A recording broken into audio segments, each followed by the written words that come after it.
Welcome to our channel NKC Insight.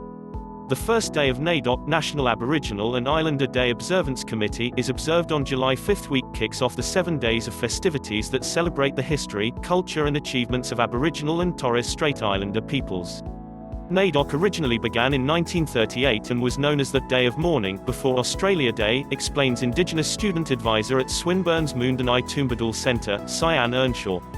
The Day of Mourning recognised the fight for Aboriginal rights and protested against the treatment and status of Aboriginal and Torres Strait Islander Australians.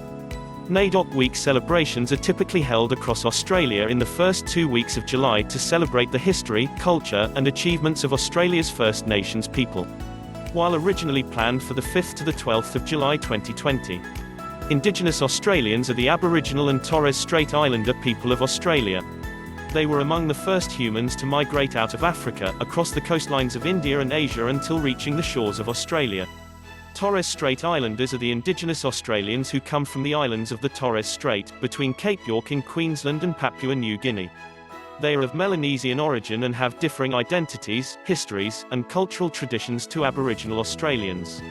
The Aboriginal flag was designed in the 1970s and its colours represent different aspects of Aboriginal life. The black symbolises Aboriginal people, the yellow represents the sun and the red represents the earth and the relationship between people and the land. NAIDOC is celebrated not only in Indigenous communities, but by Australians from all walks of life. The week is a great opportunity to participate in a range of activities and to support local Aboriginal and Torres Strait Islander communities.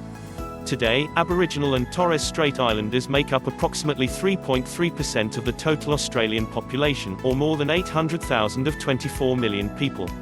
Indigenous people continue to have a much younger age profile than the non-Indigenous population. More than half, 53% of Aboriginal people are aged under 25 years. Over 1/3 of Indigenous Australians live in major cities, but remote communities face much more substantial levels of disadvantage. Estimated that between 1788 and 1900, the Indigenous population of Australia was reduced by 90%. Three main reasons for this dramatic population decline were the introduction of new diseases, settler acquisition of Indigenous lands, direct and violent conflict with the colonizers. The most immediate consequence of colonization was a wave of epidemic diseases including smallpox, measles, and influenza, which spread ahead of the settlement frontier and annihilated many Indigenous communities. The sexual abuse and exploitation of Indigenous girls and women also introduced venereal disease to Indigenous people in epidemic proportions. NAIDOC serves 143 Aboriginal health and well-being programs throughout Australia.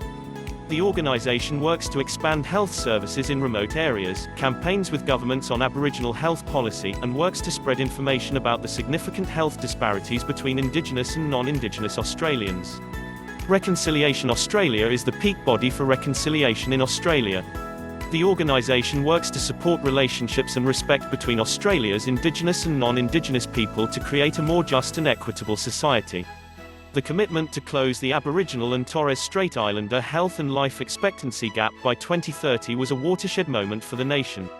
Thanks for watching this video. Follow us in Facebook, Instagram, and Twitter by clicking the below link mentioned in the description of our channel. Also subscribe our channel for more videos.